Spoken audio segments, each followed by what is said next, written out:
Dear students, welcome back to our channel. ಆತ್ಮೀಯ 10ನೇ ತರಗತಿ ವಿದ್ಯಾರ್ಥಿಗಳೇ, ಎಲ್ಲರೂ ಕೂಡ ಹೇಗಿದ್ದೀರಾ? ಹಾಗೆ ಪರೀಕ್ಷೆಗೆ ಹೇಗೆ ಸಿದ್ಧತೆಯನ್ನ ನಡೆಸ್ತಾ ಇದ್ದೀರಾ? ನಿಮ್ಮ ವಾರ್ಷಿಕ ಪರೀಕ್ಷೆಗೆ ಕೇವಲ ಕೆಲವು ದಿನಗಳು ಬಾಕಿ ಇದೆ. ಈ ಸಂದರ್ಭದಲ್ಲಿ ನೀವು ಏನು ಓದ್ತೀರಾ ಅಂತಕ್ಕಂಥದ್ದು ತುಂಬಾನೇ ಮುಖ್ಯ ಆಗುತ್ತೆ.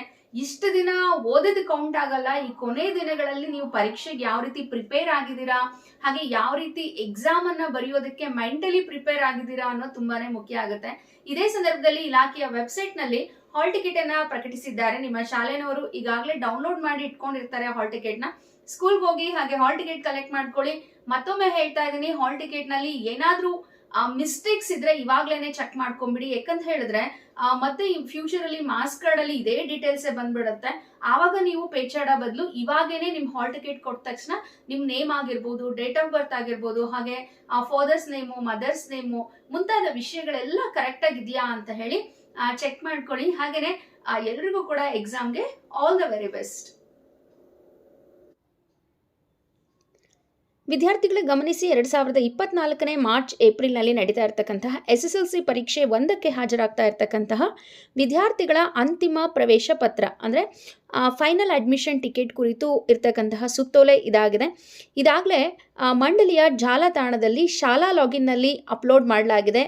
ನಿಮ್ಮ ಅಡ್ಮಿಷನ್ ಟಿಕೆಟ್ಗಳನ್ನು ನಿಮ್ಮ ಶಾಲೆಯ ಮುಖ್ಯೋಪಾಧ್ಯಾಯರು ವಿದ್ಯಾರ್ಥಿಗಳ ಪ್ರವೇಶ ಪತ್ರಗಳನ್ನು ಮಂಡಳಿಯ ಜಾಲತಾಣದಿಂದ ಶಾಲಾ ಲಾಗಿನ್ ಮೂಲಕ ಡೌನ್ಲೋಡ್ ಮಾಡಿಕೊಂಡು ವಿದ್ಯಾರ್ಥಿಗಳಿಗೆ ವಿತರಿಸಬೇಕು ಅಂತ ಹೇಳಿ ಈ ಸುತ್ತೋಲೆ ಹೇಳ್ತಾ ಇದೆ. ಇನ್ನು ಹಾಲ್ ಟಿಕೆಟ್ ನಿಮ್ಮ ಕೈಗೆ ಬಂದ ಮೇಲೆ ನೀವು ಏನು ಮಾಡಬೇಕು ಇದನ್ನು ಗಮನ ಇಟ್ಟು ಕೇಳಿಸ್ಕೊಳ್ಳಿ. ಮೊದಲನೇದಾಗಿ ಹೇಳಬೇಕು ಅಂತ ಹೇಳಿದ್ರೆ, ನಿಮ್ಮ ಹಾಲ್ ಟಿಕೆಟ್ನಲ್ಲಿ ನಿಮ್ಮ ಬಗ್ಗೆ ಬಂದಿರತಕ್ಕಂತಹ ಮಾಹಿತಿಗಳು ಸರಿಯಾಗಿದೆಯಾ ಅಂತ ಹೇಳಿ ನೋಡ್ಕೊಳ್ಳಿ. ಇಲ್ಲಿ ಉದಾಹರಣೆಗೆ, ಒಂದು ವೇಳೆ ವಿದ್ಯಾರ್ಥಿ CCERF ಅಂದರೆ ರೆಗ್ಯುಲರ್ ಫ್ರೆಶು ಈ ಥರ ಇದ್ದರೆ ಅದು ಕೆಲವೊಂದು ಸರಿ ಚೇಂಜ್ ಆಗಿರ್ತಕ್ಕಂತಹ ಸಾಧ್ಯತೆ ಇದೆ. ರೆಗ್ಯುಲರ್ ಫ್ರೆಶು, ರೆಗ್ಯುಲರ್ ರಿಪೀಟರ್ಸು ಈ ಥರ ವಿಷಯಗಳು ಚೇಂಜ್ ಆಗಿರ್ತಕ್ಕಂಥ ಸಾಧ್ಯತೆ ಇರುತ್ತೆ. ಹಾಗಾಗಿ ಅದರ ಕಡೆ ಒಮ್ಮೆ ಗಮನವನ್ನು ಕೊಡಿ. ಇದಾದ ನಂತರ ನಿಮ್ಮ first language, second language, third language ಇದೆಲ್ಲ ಸರಿಯಾಗಿದೆಯಾ ಅಂತ ಹೇಳಿ ಒಂದು ಸರಿ ನೋಡ್ಕೊಳ್ಳಿ.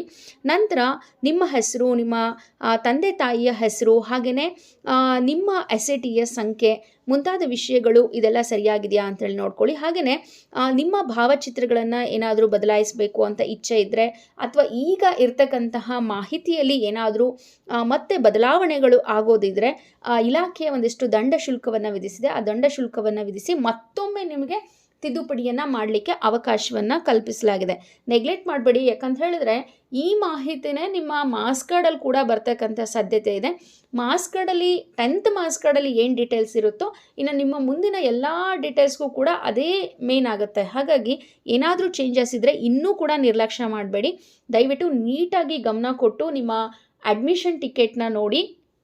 ಏನಾದರೂ ಚೇಂಜಸ್ ಇದ್ದರೆ ನಿಮ್ಮ ಶಾಲೆಯ ಗಮನಕ್ಕೆ ತೊಗೊಂಡು ಬಂದುಬಿಟ್ಟು ಆದಷ್ಟು ಬೇಗ ಚೇಂಜ್ ಮಾಡಿಸಿ. ಹಾಗೆ ಏನಾದರೂ ಬದಲಾವಣೆಗಳು ಇತ್ತು ಅಂತ ಹೇಳಿದ್ರೆ 16ನೇ ತಾರೀಕು ಮಾರ್ಚ್ 2024 ಸಂಜೆ 5 ಗಂಟೆ ಒಳಗಾಗಿ ನೀವು ತಿದ್ದುಪಡಿಗೆ ನೀವು ಇಲಾಖೆಯ ವೆಬ್ಸೈಟ್ನಲ್ಲಿ ನೀವು ದಂಡ ಶುಲ್ಕದೊಂದಿಗೆ ಅರ್ಜಿಯನ್ನು ಸಲ್ಲಿಸ್ಬೋದು ಅಂತೇಳಿ ಹೇಳ್ತಾ, ಇದಿಷ್ಟು ಈ ದಿನದ ಮಾಹಿತಿ. ವಿಡಿಯೋವನ್ನು ವೀಕ್ಷಿಸಿದ್ದಕ್ಕೆ ಧನ್ಯವಾದಗಳು.